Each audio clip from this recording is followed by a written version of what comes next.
हाँ जी, good morning students. आज का जो हमारा टॉपिक है, जब हमने लास्ट टाइम की थी तो पहली जो लर्निंग स्ट्रेटजीज़ है उसके बारे में हमने किया था। आज की जो हमारी नेक्स्ट लर्निंग स्ट्रेटजी है हम उसके बारे में पढ़ेंगे। और आज का जो हमारा टॉपिक है वो है कोलैबोरेटिव लर्निंग। जो पहली हमने शुरू की थी, पहली लर्निंग स्ट्रेटजी थी, वो थी कोऑपरेटिव लर्निंग, जिसको कि सहकारी अधिगम कहा गया था। और आज का जो हमारा कॉन्सेप्ट है वो है सहयोगी। अब पॉइंट ये आता है कि जो शब्द सहयोगी है या सहयोग है, ये भी दो शब्दों से मिलकर बना हुआ है। सह प्लस योग। सह का मतलब है साथ साथ और योग का मतलब है मिलकर। कि जब दो व्यक्ति या दो संस्थाएं मिलकर किसी एक निश्चित उद्देश्य को पूर्ण करने के लिए आगे की ओर बढ़ती है तो उसे सहयोगी अधिगम कहा गया है। अब इसको सहयोगी अधिगम क्यों कहा गया है? क्योंकि जब हम आपस में मिलकर करेंगे तो इसमें सबसे ज़्यादा जरूरी बात यह है कि हम एक दूसरे के परामर्श की बात करें, एक दूसरे से लिए गए निर्देशन या परामर्श जो दिया गया है उसका सम्मान करें। तो यहाँ पर एक बात हमें क्लियर हो जानी चाहिए कि सहयोग और प्रतिस्पर्धा दो अलग अलग शब्द हैं। कि जब दो व्यक्ति आपस में मिलकर कोई काम करते हैं तो उसमें सहयोग से क्या मतलब है और प्रतिस्पर्धा से क्या मतलब है। अगर तो बात आ जाती है सहयोग की, तो सहयोग में जैसे दो हाथ हैं एक दूसरे का साथ देते हैं, वो सहयोग की तरह होता है। प्रतिस्पर्धा में क्या होता है कि एक व्यक्ति स्वयं को अच्छा दिखाने के लिए दूसरे को नीचा दिखाने का प्रयासरत रहता है। प्रतिस्पर्धा में हमें स्वयं के जीत की ज़्यादा चिंता रहती है। उसमें हमारा उद्देश्य तो सामने होता ही होता है, पर हम हर बात को दूसरे से छिपाते हैं। उसमें हमारा एक मुख्य उद्देश्य सिर्फ यही है कि हमने जीतना कैसे है, छल से, बल से, जो भी जैसे भी। परंतु जब हम बात करते हैं सहयोग की, सहयोग में हम आपस के मनमुटाव मिटाकर सामने वाले से मित्रवत व्यवहार करते हुए उसके बातों का या उसके जो दिए गए निर्देशन हैं या परामर्श हैं उनका आदर करते हैं और खुद भी अपनी जो हमारी समस्याएं हैं उनको मिलकर शेयर करते हैं और उसको दूर करने का प्रयास करते हैं। तो सबसे पहले जब हम सहयोगी अधिगम की बात करें या कोऑपरेटिव लर्निंग के बाद कोलैबोरेटिव लर्निंग की बात करें तो ये बात हमें क्लियर हो जानी चाहिए कि सहयोग क्या है और प्रतिस्पर्धा क्या है, तभी हम आगे बढ़ पाएंगे। ठीक है, तो इसका मीनिंग हम लिखते हैं। आई थिंक यहाँ तक आपको क्लियर हो गया होगा क्या है मीनिंग। के बाद हम इसमें कौन कौन से इसके पहलू हैं उनके बारे में बात करेंगे। सहयोग में मीनिंग ऑफ कोलैबोरेटिव लर्निंग लिख सकते हैं। सहयोग का अर्थ दो या दो से अधिक व्यक्ति व संस्थाओं का मिलकर एक निश्चित उद्देश्य की पूर्ति हेतु आगे बढ़ना है। ठीक है, ये कार्य एक दूसरे की सहायता व परामर्श व निर्देशन पर आधारित होता है। इस क्रिया में दोनों तरफ से सकारात्मक अंतःक्रिया व परामर्श व संप्रेषण चलता है और यह अंतःक्रिया, परामर्श और संप्रेषण जितना अच्छे से चलेगा लक्ष्य की प्राप्ति में उतना ही आसानी से सहयोग मिलेगा। यहाँ तक क्लियर है सभी को? यहाँ पे उसने सारी बातें क्लियर कर दी हैं। दो व्यक्ति भी हो सकती हैं, दो संस्थाएं भी हो सकती हैं। डिपेंड किस पे करेगा? उनके आपसी परामर्श पर, कि वो एक दूसरे की बात को कितना मानते हैं। जितनी आपस में अंडरस्टैंडिंग होगी उतने ही ईजिली वे से आप अपने ऑब्जेक्टिव्स को गेन करते हो। ठीक है, तो इसके लिए कई अलग अलग तरह के स्कूलों में एग्जाम्पल हो सकते हैं, जैसे सह शिक्षण हो सकता है, टीम टीचिंग हो सकती है, कोलैबोरेटिव टीचिंग हो सकती है। तो फॉर द एग्जाम्पल कहा जा सकता है कि स्कूलों में, जैसे मैंने अभी आपको पहले एग्जाम्पल दिया कि एक स्कूल दूसरे स्कूल के टीचरों को अपने स्कूल में इन्वाइट कर सकता है। इसमें सहयोग की तब बात आएगी जब कोई व्यक्ति सहयोग देने के लिए तैयार होता है या आप किसी व्यक्ति को सहयोग के लिए आग्रह करते हो। किसी का आपको काम बहुत अच्छा लगता है अब सिंपल सी बात है, मान लीजिए क्लास में आप स्टूडेंट्स फ्रेंड्स हैं, आपको किसी की राइटिंग बड़ी अच्छी लगती है कि आपकी राइटिंग बहुत अच्छी है, तो आप उसको इस बात के लिए एग्री कर सकते हैं कि आप मुझे सिखाएंगे। वो कहता है ठीक है सिखाऊंगा। अब यहाँ पे अगले सिखाने वाला किस बात पे एग्री होता है? अगर वो आपको मन से सिखाने की कोशिश करता है कि ठीक है जैसी मेरी है मैं चाहता हूँ तुम्हारी भी ऐसी बने, तो वो एक सहयोग है। हो सकता है वो इस बात से मना कर दे, मैं नहीं सिखाता, मेरे को आता ही नहीं सिखाना, या मतलब कोई बहानेबाजी कर दे, वो सहयोग नहीं है। या फिर कल सिखाऊंगा, परसों सिखाऊंगा। तो इस एग्जाम्पल से आप इस बात को क्लियर समझ सकते हो कि सहयोग क्या है। उसी तरह से जैसे मान लीजिए मैंने अभी बताया कि एक स्कूल दूसरे स्कूल के टीचर्स को इनवाइट कर सकता है, टीचर्स को इनवाइट करने के बाद उनको विजिट करवा सकता है, उनके परामर्श ले सकता है। परामर्श अब डिपेंड करता है कि वो परामर्श को माने या ना माने। अब इसमें भी 2 पॉइंट आ जाते हैं। मान लीजिए देखिए, ये जो एक बिजनेस है, बिजनेस हमेशा कंपटीशन के साथ चलता है, सहयोग के साथ नहीं चलता। मान लीजिए एक स्कूल है, दूसरा स्कूल एक और खुल जाता है, तो हो सकता है वो उसके साथ सहयोग की बजाय कंपटीशन शुरू कर ले कि हाँ उसके बच्चे हमारे से अच्छे कैसे हैं, हमारे बच्चे उनसे अच्छे होने चाहिए। एक प्रतिस्पर्धा शुरू हो जाती है। बट अगर मान लो सहयोग की बात है तो उसमें क्या है, एक स्कूल दूसरे स्कूल के जब इनवाइट करता है तो वो उनसे परामर्श लेता है। अब परामर्श देने वाले पे डिपेंड करता है कि वो आपको किस तरह के परामर्श प्रदान करता है। अगर तो वाकई में सहयोग कर रहा है तो वो आपको ऐसे परामर्श देगा जिससे आपका अच्छा होगा और आप उसके समान अपने भी कार्यों को इम्प्रूव कर सकते हो। अगर वो प्रतिस्पर्धा की भाव है तो उसके जो परामर्श होंगे वो भी अच्छे नहीं होंगे। तो यही सारी बातों का एक निचोड़ है कि परामर्श और प्रतिस्पर्धा दोनों अलग अलग चीज़ें हैं। मीनिंग आपने लिख लिया है। नेक्स्ट बात करते हैं टाइप ऑफ कोलाब्रेशन क्या है। टाइप ऑफ कोलाब्रेशन में 2 तरह का कोलाब्रेशन का कॉन्सेप्ट आता है।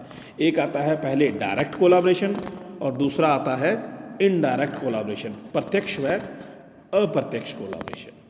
अब प्रत्यक्ष, जिसको प्रत्यक्ष कहा गया है, उसमें जब आपको कोई सहयोग करता है तो आप उसके जो साधन हैं, उसके जो दिए गए निर्देशन हैं, उनका पूरी तरह से पालन करते हैं, उन पर आपको पूर्ण विश्वास होता है।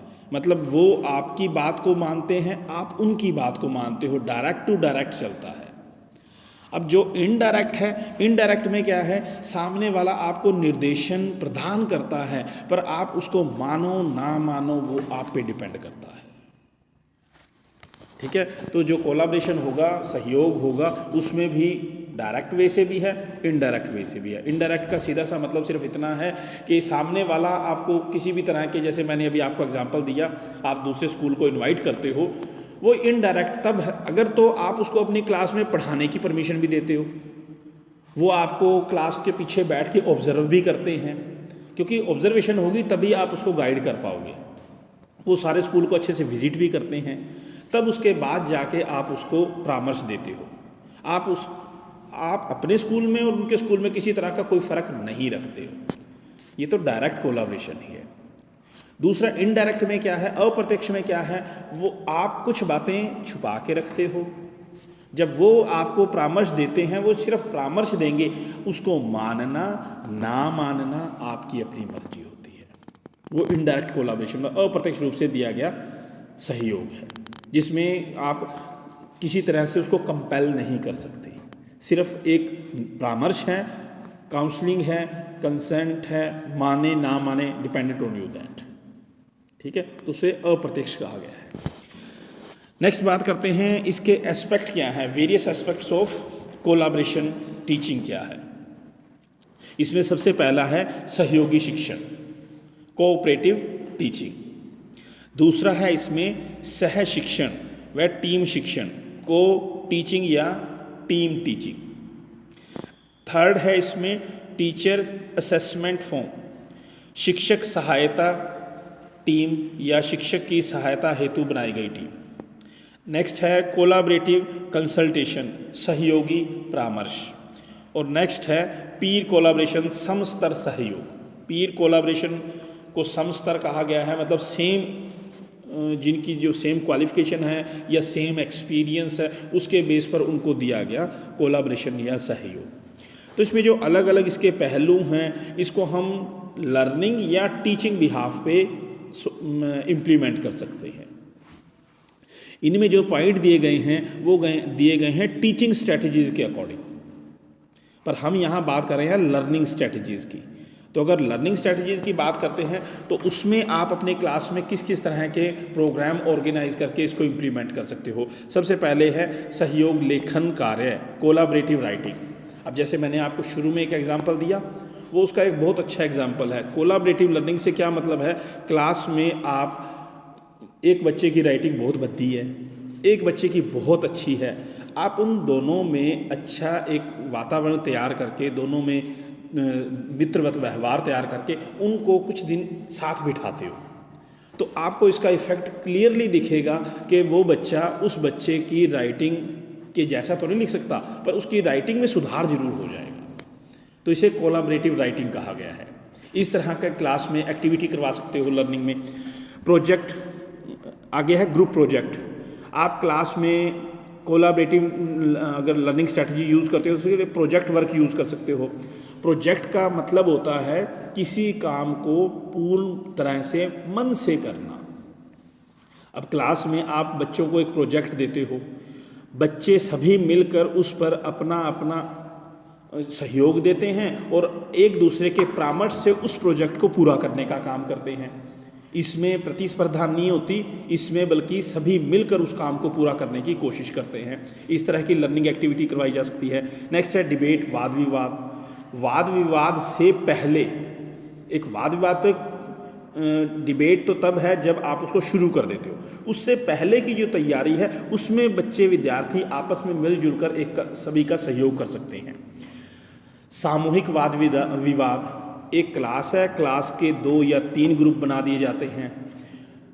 पहले क्लास के बेस पे शुरू होता है, क्लास जो सेक्शन है उस लेवल पे जाता है, उस लेवल से फिर वो एज लेवल पे चला जाता है, स्कूल से स्कूलों में शुरू हो जाता है और उससे बड़े लेवल पे जैसे स्टेट लेवल पे, नेशनल लेवल पे, इस तरह से प्रतियोगिताओं का आयोजन करके हम बच्चों में कोलाबरेटिव लर्निंग की स्ट्रेटजीज़ को इम्प्रूव कर सकते हैं। नेक्स्ट है इसमें टीम, सामूहिक वाद विवाद के अध्ययन, या इन्होंने कहा स्टडी टीम भी कोलाबरेटिव लर्निंग के थ्रू आप इसको इम्प्लीमेंट कर सकते हो और बच्चों को सीखने के लिए आगे ला सकते हो। फेस टू फेस कन्वर्सेशन, आमने सामने चलने वाली वार्तालाप या आमने सामने होने वाली बातें, इसमें क्या है, इसमें भी आप बच्चों को एक दूसरे के सहयोग करते हुए एक दूसरे को सीखने सिखाने के लिए कई तरह के कंसेप्ट दे सकते हो, जिस पे बच्चे आपस में मिलजुल कर एक दूसरे की बात को मानते हुए सीखने के कई अवसर प्राप्त होते हैं। तो वर्कशॉप है, सेमिनार है, सिंपोजियम है, ऑनलाइन डिस्कशन है, वाद विवाद है। तो इस तरह के कई ऐसे प्रोजेक्ट हैं, वर्क हैं, जिनसे बच्चों को सीखने हेतु कई तरह की क्रियाएं करवाई जा सकती हैं।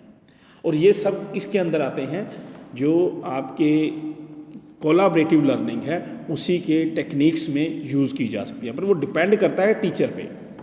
जैसे अब शुरू में जब मैंने आपको पहली करवाई थी कोऑपरेटिव में इस बात पे ध्यान दिया जाता है कि टीचर जब ग्रुप बना रहा है तो उस ग्रुप में किस तरह के बच्चे हैं, उन बच्चों का आपस में किस तरह का सहयोग है, किसकी कितनी योग्यता है, क्या वो आपस में एक दूसरे को समझा सिखा रहे हैं। ठीक उसी तरह से जब हम इसमें बात करेंगे, इसमें भी जो ग्रुप बनाया गया है, एक दूसरे के साथ बिठाया गया है, क्या वो आपस में एक दूसरे को सहयोग भी करेंगे या खाली अपनी खाना पूर्ति करेंगे।